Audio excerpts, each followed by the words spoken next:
qu'on appelait célibataire, endurci.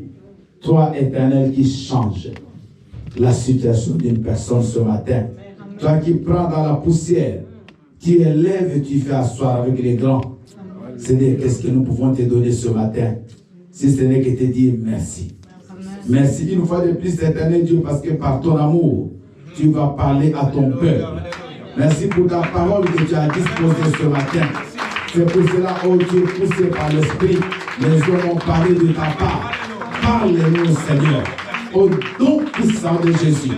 Nous renversons tout raisonnement qui est contraire à la connaissance de Dieu. Nous détruisons tout ce qui n'est pas de toi en ces lieux. Nous renversons, Père éternel, toutes les pensées négatives. Nous détruisons tout pasteur, tout culte parallèle. Au nom puissant de Jésus-Christ, toute mauvaise interprétation de ta parole, nous la détruisons. Au nom puissant de Jésus-Christ, manifeste-toi au Père. Bénis tous les bien-aimés qui nous suivent en ligne. Bénis ceux qui sont ici, Seigneur, présents. Manifeste-toi du début jusqu'à la fin. Nous avons ainsi prié au nom de Jésus. Amen. Amen. Alléluia. Est-ce que nous pouvons encore pousser de cris de joie pour notre Seigneur? Gloire au Seigneur. Alléluia. Nous allons nous asseoir, s'il vous plaît. Je vous salue tous au nom puissant de Jésus. Je bénis l'homme de Dieu, Pasteur Adrien. Je salue Papa Léa. Que le Seigneur te bénisse. Je salue Maman Béa. Te faire comprendre que Dieu ne t'abandonne jamais. Même si en 2022, tu as passé des moments très difficiles. Même si au début de cette année déjà, tu commences à vivre des temps compliqués. Mais bien aimé, ne crois pas que l'amour de Dieu envers toi a baissé. Amen. Dieu t'aime comme il t'a aimé depuis qu'il a envoyé son fils mourir sur la croix pour toi. Amen. Dieu marche toujours avec nous. Même si peut-être on ne le voit pas, mais il est toujours là. Alléluia. Et la personne bien-aimée qui a donné ce message que nous allons étudier ce matin, c'est une personne qui a vécu des expériences, mais je vous dis, formidables avec Dieu. Parce que s'il va citer les mots que nous allons aujourd'hui, bien-aimé, essayer d'exploiter, parce que lui-même l'a vécu. Amen. Je vais parler, bien-aimé, de Jésus-Christ, qui est notre bon berger. Acclamons le Seigneur. Jésus-Christ, le bon berger de nos vies. Et nous allons parler de David, de Psaume 23. Parce que David était lui-même berger. Alléluia. David a compris qu'est-ce que signifie un berger. Parce qu'il y a des choses, des fois, quand vous les dites, vous ne comprenez pas la portée de ça. Vous savez aujourd'hui, par exemple, un maçon, quand il parle de la maçonnerie, il comprend ce qu'il dit. Parce qu'il est dans le métier. Alléluia. Un infirmier, quand il parle de la maladie, un médecin, quand il parle de... il comprend ce qu'il dit. Mais quelqu'un qui n'a jamais été malade, il ne comprend rien de la maladie. Quelqu'un qui n'a jamais souffert pour un titre de séjour, il ne comprend rien. Même si quelqu'un témoigne, il dit bien aimé, j'ai béni le Seigneur, je lui dis, mais qu'est-ce que ça signifie? Parce qu'il ne comprend pas. Donc quand David dit que l'Éternel est mon bon berger, il le connaît. Parce que lui-même, il était berger. Acclamons le Seigneur. Quand il dit, le Seigneur mon berger, bien lui-même a vu comment Dieu a été berger pour lui. Lui qui a bien aimé été dans la forêt. Lui qui a été rendu roi. Lui qui a été devant Goliath, qui a raté, qui a bien été prêt à mourir. David qui a été poursuivi par Saoul, qui a été même bien aimé poursuivi par son propre fils. Mais à la fin, quand David écrit que l'Éternel est mon berger, il comprenait très bien. Amen. Alléluia. Amen. Nous avons bien aimé aujourd'hui, il y a un seul passage. Nous sommes tous, on va se tenir debout. Si l'on a déjà confiance à lui, il va te protéger. Amen. Le danger va qu'il vient, lui, le verra d'avance. L'Éternel est mon berger. David seul devant les lions, il a vu la puissance de Dieu. Mais comment vous pouvez imaginer un garçon comme lui, à 16 ans, peut tuer un lion? Même comme on est réunis ici, c'est un lion, on va fuir. Je vous dis vrai. Tous ici, si on les noie, tous on va fuir. Je ne vois pas quelqu'un qui va dire moi je vais résister personne. Alléluia. Mais lui, il n'a pas fui. Il a résisté. Ce n'est pas David, c'est Dieu qui le protégeait. Alléluia. C'est Jésus qui a fait que David, bien-aimé, ne puisse pas être dévoré par les lions. Et de la même manière, Dieu fera toujours tout pour que tu ne sois jamais dévoré par le monde des ténèbres, dévoré par tout ce qui est mal. Dieu va toujours veiller sur ta vie. Il est le bon berger et je ne manquerai de rien. Alléluia. Parce qu'il s'appelle aussi Jéhovah Jireh. Lui qui pourvoit à nos besoins. Maman, tous les jours, Dieu connaît qu'il va te bénir. Il connaît qu'il va te donner ce que tu as pour ces jours-là. C'est pour ça que la Bible dit, ne vous dérangez pas pour demain, qu'est-ce que vous allez manger. Parce que chaque jour suffit sa peine. Regardez les fleurs. Ils ne s'aiment pas. Mais regardez la beauté des fleurs. Même les habits les plus chers que vous mettez, ça ne dépasse pas la beauté des fleurs. Mais le soir, les fleurs font quoi? Ça meurt. Alléluia. Et si Dieu bien-aimé peut vêtir des fleurs, comment il ne va pas te vêtir? Il comprend ton besoin. Il comprend ce que tu as besoin. Il nous amène dans de verts pâturages. Il ne t'amène pas n'importe où pour que tu manges n'importe quoi. Mais il connaît la nourriture que tu dois avoir besoin. La bonne parole de Dieu. Amen. Dieu sélectionne toujours une bonne parole pour ses enfants. Alléluia. Amen. Parce qu'il y a des coloquins de sauvages aussi. Amen. Il y a des gens qui mangent la mauvaise parole. Amen. Qui donnent des mangeaisons, qui donnent des gastro, qui fait que les gens puissent avoir la diarrhée. Mais toi, tu as la grâce, comme Dieu te connaît, il te donne la bonne parole. Amen. Cette parole qui te donne la vie. Maman, sois dans la joie, parce qu'il est là. Il connaît qu'est-ce que tu as besoin aujourd'hui. Il connaît qu'est-ce que tu auras besoin demain. Il connaît tout. Il ne t'amène jamais dans de mauvais endroits. Dieu bien aimé à travers les bergers. Ils amènent toujours les brebis. Ils peuvent faire des kilomètres pour les amener là où il y a des verts pâturages. Il se soucie de leur santé. Bien, mais Dieu se soucie de ta santé spirituelle. Amen. Alléluia. Donc on a fait des programmes de prière le mercredi, le vendredi, le dimanche. Mais vous n'apparaissez pas. Vous ne voulez pas manger la parole. Vous voulez manger la parole une fois la semaine. Bien, mais vous n'allez pas grandir. Ne vous en faites pas. Quelqu'un qui est bien-aimé écoute la parole de Dieu tous les jours n'aura pas la même croissance spirituelle que la personne qui écoute la parole une fois. Soyons quand même justes. Alléluia. Est-ce que vous êtes en train de suivre le message? Amen. Il me fait reposer dans les verts pâturages. Il me dirige près des eaux paisibles. Il restaure mon âme. Dis Amen. Amen. Le Seigneur restaure ton âme. Comme pas de restauration, pas de la réparation. Mais vous savez, beaucoup d'événements blessent nos âmes, blessent nos cœurs. Parce que l'âme, c'est le siège des émotions, c'est le siège des sentiments. Nous sommes à maintes reprises blessés dans nos cœurs, blessés dans notre amour. La personne que tu as aimée, elle a fait une chose et tu ne peux pas accepter ça. C'est comme un poignard qu'on t'a mis sous les dos. Ça blesse ton cœur. Alléluia. Alléluia. Amen. Ta propre fille, ton propre enfant te fait quelque chose, ça te touche, tu n'arrives pas. L'âme est blessée. Bien, mais tu as eu des déceptions, tu as perdu quelqu'un de cher que tu avais aimé. Peut-être tu as perdu un parent l'année passée. Tu as perdu un frère, tu as perdu une sœur. Bien, mais humainement parlant, ça fait mal. Même si on est des chrétiens, même Jésus l'avait pleuré. Alléluia. On ne peut pas dire non, on est des chrétiens, il ne faut pas pleurer, ça c'est des mensonges. Bien aimé, peut-être ça ne t'a pas touché, mais celui qui est touché dans son amour, il dit, il faut qu'il sente cela. Le cœur peut être brisé, le cœur peut être blessé. Peut-être pas une parole méchante qu'on t'a adressée, ça a attaqué ton cœur.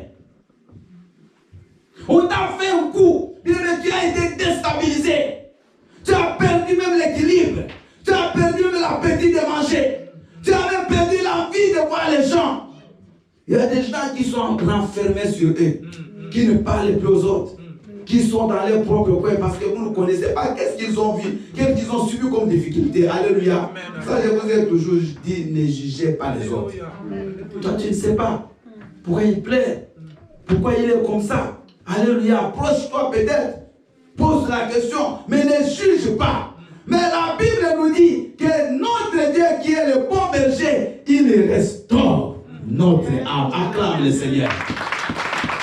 Dans Luc chapitre 4, verset 18, la Bible dit il est venu pour guérir ceux qui ont le cœur brisé. Amen. Bien aimé, il n'y a pas de médicament pour le cœur, à part la parole de Dieu. Amen. Il n'y en a pas. Vous avez vu, vous voyez des psychologues, non? Ils ont fait des choses déjà depuis qu'ils sont suivis, rien n'a changé. Il y a des gens qui deviennent même pire. Dans les prisons, il y a tous des psychologues partout. Mais les problèmes sont toujours là. C'est seule la parole de Dieu qui peut changer ta vie. Seule la parole qui peut te donner la joie. Seule la parole qui peut te rétablir. Il me répare. Il restaure ton âme. Sache que les déceptions que tu as reçues la fois passée, ce n'est pas grave. Il fallait que tu passes par là pour que tu comprennes la grandeur de Dieu. Alléluia. Tout cela, nous avons subi des messieurs. Chacun ici va vous dire ce qu'il a subi. Et tu vas voir que toi, tu n'as même pas de problème. Alléluia. Mais on est là parce que Dieu nous a restaurés. Et il est le bon berger. Il prend soin de ses brebis. Il nous connaît aussi chaque brebis, maman. Il nous connaît la brebis, là, elle ne mange pas bien, elle a un problème. Il va s'attarder sur cette brebis. Donc, vous voyez, pour certaines personnes, le Seigneur va aussi donner beaucoup de temps. Parce qu'il te connaît. Il nous connaît comme nous sommes là. Qu'est-ce qui se passe dans ton cœur? Mais sache qu'il a aussi la solution. C'est lui qui reste. Il laisse la femme et Jésus ne fuira pas. Acclame Jésus. Papa, il ne faut jamais fuir. Il ne faut jamais abandonner ta femme.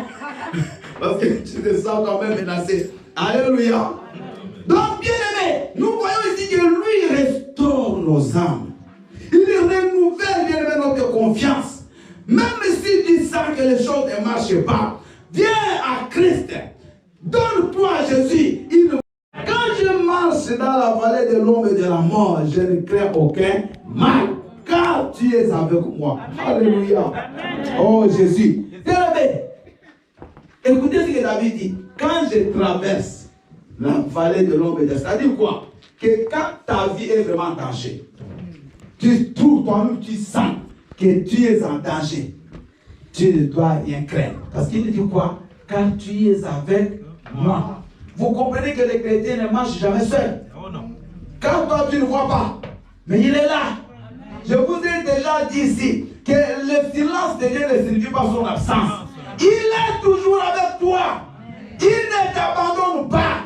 Il est 24 heures sur 24 heures avec toi.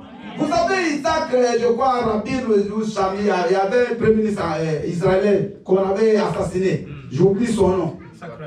C'est lui. Et c'était l'homme le plus gardé du monde. L'homme le plus gardé. Mon là, tu es mais comme une mouche. Comme ça. La personne est venue là tirer, personne ne l'a vu. Venir et il l'a tué. Donc, ce n'est pas les militaires qui gardent. C'est comme vous comprenez? Ce n'est pas parce que ta maison, tu la fermes à double clé. Tu mets même tes verrous à l'intérieur que tu es protégé. Non. C'est Jésus qui protège. Les gardes de corps peuvent être distraits. Ils peuvent aussi dormir même une seconde. Mais Jésus ne dort ni ne sommeille. Psaume 121. Il ne dort ni ne sommeille. Lui qui garde Israël, il ne dort pas. Lui qui te garde, il ne dort jamais. Maman, même quand les dangers viennent, tu ne les vois pas, mais lui le voit. Allos Paracletos. Il est toujours là, il voit ce qui arrive avant que toi tu le vois. Il combat avant que tu combattes. Quand nous on combat là, c'est déjà différent. Parce que lui a déjà gagné. Vous ne comprenez pas. Tu ne vas plus te gagner, il a déjà. Quand tu ne combats que dans la victoire, tu n'as accompli que ce qu'il a déjà fait. Parce que toi, tu viens combattre déjà quand le problème est là. Mais lui avait déjà vu le problème avant que ça arrive. Oh, comme j'aime Jésus. Il ne t'abandonne jamais. Il ne te délaisse jamais. Il a dit qu'il sera avec nous tous les jours, jusqu'à la fin des temps. Bien-aimé, l'homme t'abandonnera. L'homme te fuira. Quand les choses se compliquent, il dit non, cet homme-là, c'est fini. J'ai déjà trop dépensé. Je ne veux plus continuer à ajouter à une personne qu'on doit enterrer demain. C'est comme ça souvent les médecins disent. Ils appellent la famille. Ils disent écoutez, ne dépensez plus pour ces médicaments. Gardez l'argent pour le cercueil. Est-ce que je mens ce que j'ai dit? Non. Maman, pour dire tu es infirmière, non? Ça ne se dit pas. Mais Jésus ne dira jamais ça. Lui sera toujours là.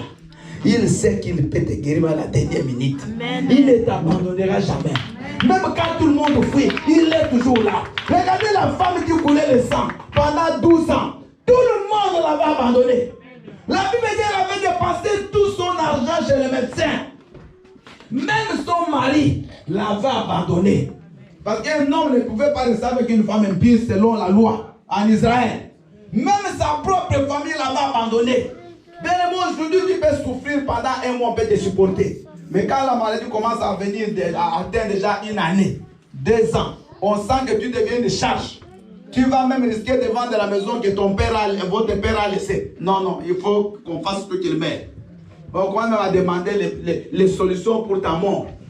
Mais Jésus ne demandera jamais. Amen. Il ne se fatiguera jamais de toi. Amen. Il ne t'abandonnera jamais. Amen. Il marchera toujours avec toi. Amen. Pendant que tu crois qu'il n'est pas là, il est là. Pendant que tu dors, il est réveillé. Alléluia.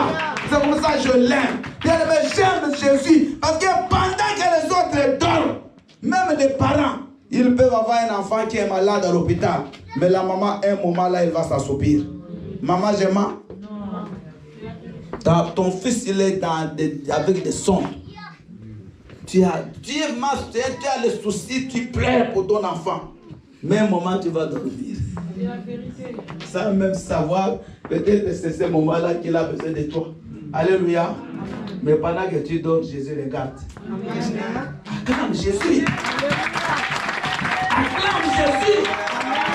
Alléluia. Bien-aimé, les gens vont commencer à t'appeler quand tu as l'argent pour envoyer.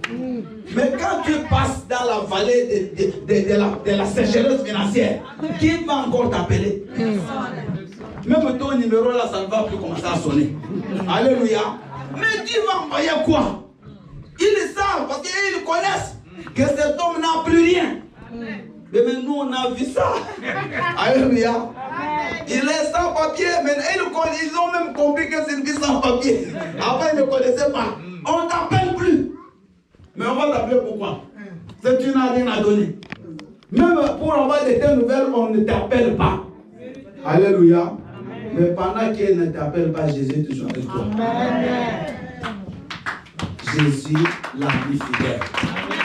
L'ami qui n'abandonne pas dans la souffrance. L'ami qui ne t'abandonne pas quand tu es dans la détresse. L'ami qui ne te fuit pas quand tu n'as rien. L'ami qui ne t'abandonne pas quand tu es par terre. Il est toujours avec toi. Il va toujours avec toi. Il a toujours ton souci. Il va essayer ta vie. Alléluia. Quelle la mort, même si elle arrive, Jésus te dit ne crains rien. Quand les souffrances viennent, ne crains rien. Parce que son bâton et sa houlette nous rassurent. Alléluia. Alléluia. Quand on parle du bâton, on parle du soutien de Dieu. Quand on parle de la houlette, on parle de l'appui de Dieu. Donc lui, il est notre soutien. Il est notre appui. Quelles que soient les difficultés qui t'arrivent, sache qu'il y a quelqu'un qui te soutiendra. Amen. Sache qu'il y a quelqu'un qui sera ton appui. Appuie-toi sur Christ. Amen. Alléluia. Amen. Vous savez, David, il était un grand guerrier. Écoutez une petite histoire de David. Un grand guerrier. David n'avait peur de personne. Amen. Il a tué Goliath. Il était grand guerrier, grand chef d'armée pour Saoul. Il a conduit des batailles. Mais quand il a été bien éveillé, il commençait à être poursuivi par Saoul. David, il a même commencé à perdre foi. Il est parti récupérer des bandits, des brigands. Il a fait de ces gens comme son armée. Et David, il part bien aimé à la guerre. Quand il revient à Tiglath, on a enlevé sa femme, ses enfants. Donc c'était bien. Mais maintenant le peuple dit, ah, cet homme il nous a amené la malchance. Parce qu'on était en paix. Mais depuis que David est venu ici, c'est pour ça peut-être on est poursuivi par l'autre Saoul là. Maintenant le peuple voulait tuer David. La Bible dit, écoutez, pour la première fois, et David s'appuya sur l'Éternel.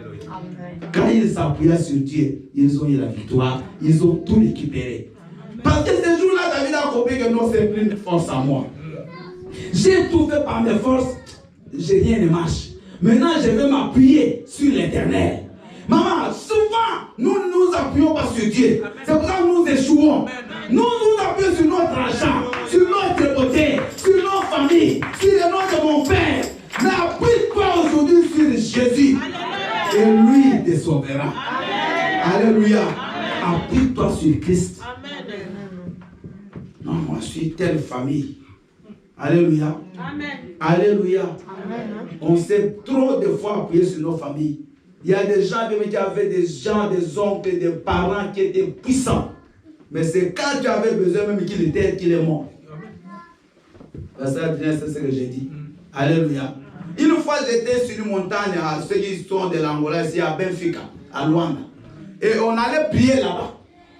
Bien, mais quand moi j'étais, parce que cette montagne-là, il n'y a personne qui dirige. Donc tout le monde, tu vas là, tu pries comme tu veux. Alléluia. Il y a des gens qui ont même construit des campagnes. Ils ont fait 6 mois, ils sont là en train de prier. Mais non, Dieu a fait des choses. Et j'étais à côté. J'entends quelqu'un qui crie. Là, tu peux crier comme tu veux. Il n'y a pas d'arbitre. Et n'est-ce pas, c'était passé où un frère. Il dit, Seigneur, mon oncle, il m'avait promis que quand tu auras le bac, je te paie l'argent pour que tu ailles en Europe. C'est le jour où j'ai eu le bac qu'il est mort. Ah, ça m'a touché. J'ai même suivi la presse d'une personne qui était le patron. Alléluia. Parce qu'il y a des choses qu'il a dit, j'ai dit, tiens, juste le jour où il a eu le bac, la personne qui lui avait promis est décédée. Mais Jésus ne m'aime pas. Amen. Alléluia. Ah, lui, s'il te promet, il le fera. Alléluia. Maman, écoute-moi. Ne t'appuie pas sur les hommes. Amen. Ne dis pas, lui, s'il est là, je sais, j'aurai la solution. Non. C'est le jour où tu auras besoin qu'il ne sera même plus là. Amen. Oui, la vérité. C'est le jour, écoute-moi. D'ailleurs, c'est un péché de s'appuyer sur les hommes. Amen. La Bible dit malheur à l'homme qui se confie sur l'homme. Il faut s'appuyer sur Dieu. Amen. Même les meilleurs amis, ils peuvent te trahir. Amen. Je vous dis. D'ailleurs, les gens qui trahissent plus, ce sont les meilleurs amis. Amen. Mais Judas, il a même mangé, il a même partagé le pain. Les autres étaient même à quelques distances. Mais Judas était à droite, je crois, ou à gauche de Jésus. Parce que là, Jésus a même dit, c'est lui qui a mis la main avec moi dans le plat, c'est lui qui va me trahir. Mais il a même compris, au lieu de laisser, non. Il a quand même trahi. Alléluia. Alléluia. Même si je traverse, les gens peuvent dire que pour toi c'est fini. Le médecin peut donner un diagnostic que toi c'est fini, on va t'enterrer. Dis, l'Éternel est mon berger. Amen. Même si je traverse la vallée de l'ombre de la mort, je ne crains aucun mal. Quand on dit l'ombre de la mort, ça veut dire que la mort est là déjà. Alléluia. La mort est là. Bien aimé, le médecin me dit en 2015, il dit on va m'opérer l'œil gauche. Parce que moi j'ai opéré l'œil droit. Tu as la cataracte, c'est grand. Bien aimé, moi-même j'ai vu l'image. J'ai dit non, ça devient une condamnation. Le deuxième, je lui ai dit sur place, il dit on ne va pas m'opérer. Il a dit, mais moi je suis un grand ophtalmologue, qui es-tu pour me dire qu'on ne va pas t'opérer? On me donne 3 mois pour qu'on va m'opérer dans 3 mois. Jusqu'aujourd'hui, depuis 2015, ça fait combien d'années? 8 ans. 8 ans, on ne m'opérera plus jamais. Amen. Parce que Jésus-Christ a refusé, ne va pas accepter. J'ai vu l'opération, mais j'ai refusé. Et lui, il a confirmé. Bien écoute, il ne faut pas avoir peur de la mort, de ce que les gens disent. Oh non, il y a la faillite, comme l'Ukraine. C'est fini. Toi aussi, tu es maintenant ton langage. Papa, tu ne feras pas. Tu ne suis pas aux infos que c'est à la faillite. Ça c'est devenu maintenant tes causeries à toi. Alléluia. Non. La Bible dit 1000 tomberont. 10 000. Et quand tu seras atteint, alors acclame le Seigneur. Alléluia. Il n'écoute pas ces choses. Que les calamités, les inondations de passe toi, tu seras toujours gardé. Parce que l'Éternel est ton berger. Parce qu'il n'est pas le berger de tout le monde. Pour ceux qui croient, comme nous, il est notre berger et pour nous, il a compris la justice. Alléluia. Donc, même si, bien aimé, tu es la nuit, tu sens des oppressions, tu vois que tu es attaqué, ne crains pas. Amen. Ne crains pas. L'archevêque André Binsoni Daosa, un grand homme qui a marqué l'histoire de l'Afrique et du monde. Moi, je l'ai vu. J'ai eu la grâce, j'ai même fait le protocole en 87 à Kinshasa dans le stade du 24 novembre. Il nous donne un témoignage. Un jour, il était dans un hôtel. Maintenant, pendant qu'il dort, il sent vraiment qu'il y a des choses qui se passent. Et il enlève les draps, il voit des hommes noirs comme ça, visibles, en train de danser là à côté de lui, qui voulait vraiment pour le tuer. Il a pris les draps, il s'est endormi. Maintenant, ce qu'on n'a pas compris, il a dit, j'ai pris les draps, je me suis endormi, j'ai dit, mais ils sont déjà vaincus. Il dit, il les a même pas chassés. Eux-mêmes sont partis. Parce qu'il a dit, ils les connaissent.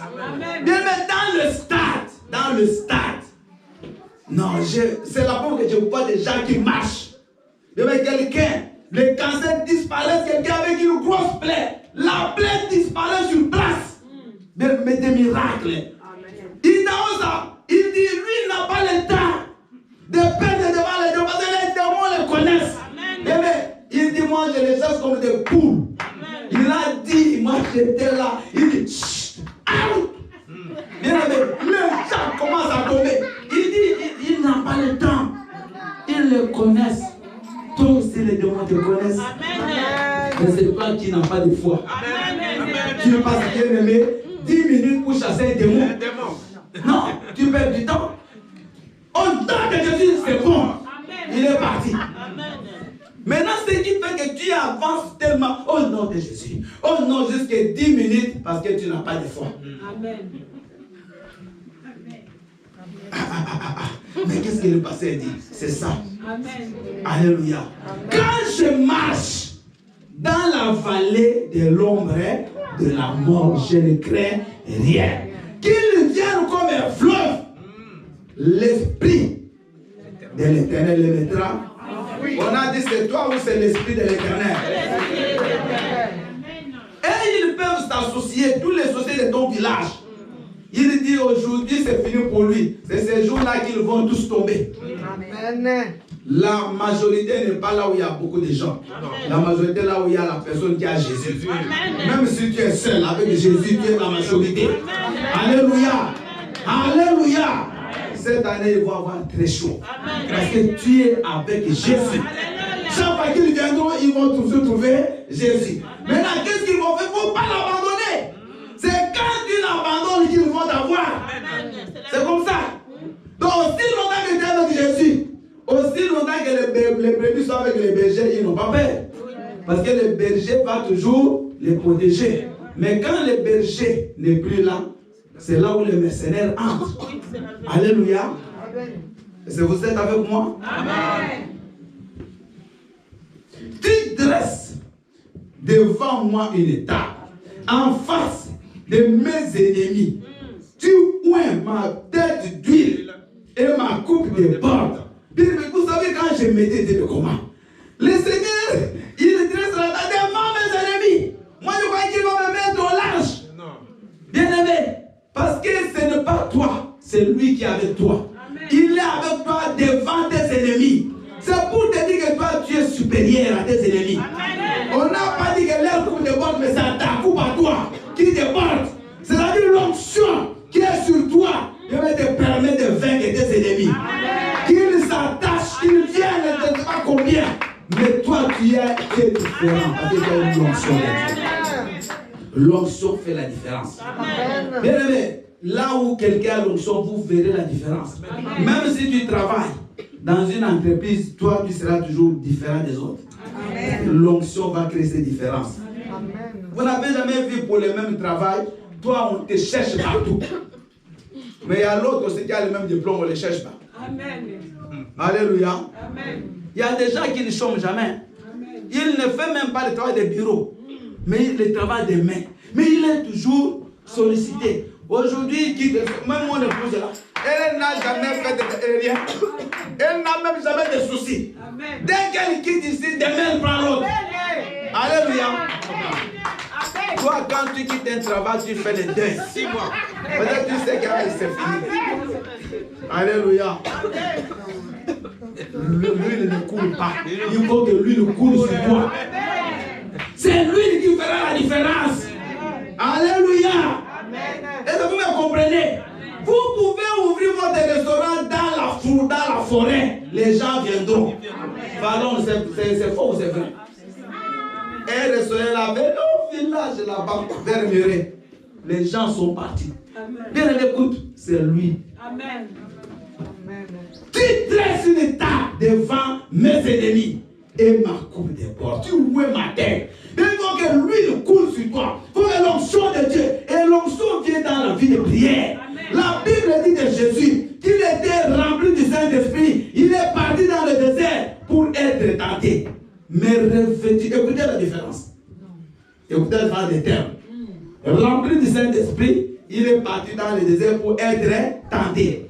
Mais revêtu de la puissance du Saint-Esprit, quand il est rentré ce jour-là, il a lu le psaume 71. 61. Il a dit, l'Esprit du Seigneur est sur moi. Il m'a oué. C'est ce jour-là qu'il a confirmé. Amen. C'est-à-dire, quand on dit revêtu de la puissance, c'est-à-dire rempli de l'onction. L'onction a des dimensions aussi. Alléluia. Amen. Alléluia. Amen. Ma sœur, mon frère, cette année cherche l'onction du Saint-Esprit. Amen. Prie comme tu n'as jamais prié. Amen. Mais tu seras rempli. Et quand les ennemis, ils te regardent, ils voient l'onction sur toi, amen, ils ne pourront rien te faire. Amen. Alléluia. Amen. C'est comme l'huile, non? Quand on le met dans un moteur, ça permet au moteur de faire quoi? De bien tourner. C'est tout ce qu'on fait. Même tous ceux qui font la mécanique. Si ça bloque même les écrous, tout, mais quand tu mets l'huile, ça tourne. C'est la même chose. Même la machine à coudre. Quand tu appuies, mais mets de l'huile, ça passe vite. Alléluia. Il y a des gens ici qui connaissent un peu de mécanique, non? Ou qui manipulent des choses. Vous avez toujours besoin d'huile. C'est la même chose pour les chrétiens. Les chrétiens qui n'ont pas l'huile, c'est-à-dire qui n'ont pas l'onction du Saint-Esprit, tout sera difficile. Amen. Je vous dis, même pour venir à la prière, c'est dur pour toi. Parce que tu forces et tu risques de casser des choses. Parce que comme il n'y a pas d'huile, c'est sec. Tu vas casser. Maintenant, après, tu deviens colérique. Tu as des points avec tout le monde. Parce que maintenant, il n'y a pas d'huile. Tu as besoin d'huile. Tu as besoin d'huile. Amen. Cette année, dit Seigneur, remplis-moi d'huile. Alléluia. Amen. Comme moi, là, bien aimé, moi, je ne peux pas manquer la prière. C'est impossible. Même si je suis à l'étranger, d'ailleurs, je m'organise. Souvent, quand je voyage, les dimanches que je sois ici, je ne sais pas si vous avez remarqué. Avant, pour la Noël, là, j'étais à Paris, mais j'étais parti prêcher à l'église. Donc, je m'organise même quand je voyage, d'être toujours dimanche à l'église. Parce que je comprends bien un chrétien. Il fait 1 mois à la maison. Il ne sent même pas de culpabilité. Il n'a aucun souci. Non, non. Tu as besoin d'huile. Maman, moi je suis pas un flatteur. Tu as besoin d'huile. Parce que l'huile va te donner la soif de Dieu. Alléluia. Et l'huile va te donner la victoire sur tes ennemis. Le diable, il connaît les gens. Tu peux tromper les gens, mais tu ne vas pas tromper le diable. Écoute-moi, tu peux tromper aux autres, mais le diable, tu ne vas pas les tromper. La Bible l'appelle l'accusateur. Il a même accusé Moïse, qui es-tu? Alléluia. Il connaît quand tu pêches. Il connaît quand tu mens. Il connaît quand tu es faible. Cherche l'onction de Dieu. Et ça va te faire différent des autres. Amen. Cette année, maman, tu vas épauler dans la différence. Dites Amen. Amen. Oui, le bonheur et la grâce m'accompagneront un jour dans ma vie. Ah, vous êtes sages. Vous êtes vraiment souple, vous suivez les messages. Amen. Le bonheur et la grâce m'accompagneront tous les jours. Tout. Donc aujourd'hui, dimanche 8, le bonheur et la grâce sont avec toi. Amen. Demain, lundi 9, le bonheur et la grâce seront toujours avec moi. Ah, papa, affaire cette grippe. Non, même il y a la grippe, le bonheur et la grâce sont toujours avec toi. Alléluia. Et j'habiterai dans la maison. Tu habiteras où? Où est-ce qu'elle est cette maison? Là. Donc tu vas habiter ici. Je ne dis pas de prendre vos lits, de venir le mettre ici. Alléluia. C'est spirituel. Ça veut dire que tu dois toujours être avec Christ tous les jours. Alléluia. Et être aussi dans sa maison chaque fois que c'est nécessaire. Dites Amen. Amen. Nous sommes debout. Acclamons le Seigneur. Pendant la semaine, nous allons exploiter ces passages bien aimés mercredi. Et soyons là et le vendredi, on va prier par rapport à ça la vie. Donc, que le Seigneur soit loué, on va prier. Tu vas dire, Seigneur, fais de moi ton fils et que je puisse toujours avoir confiance en toi. Remplis-moi de ton onction. Prie au nom de Jésus. Que chacun prie.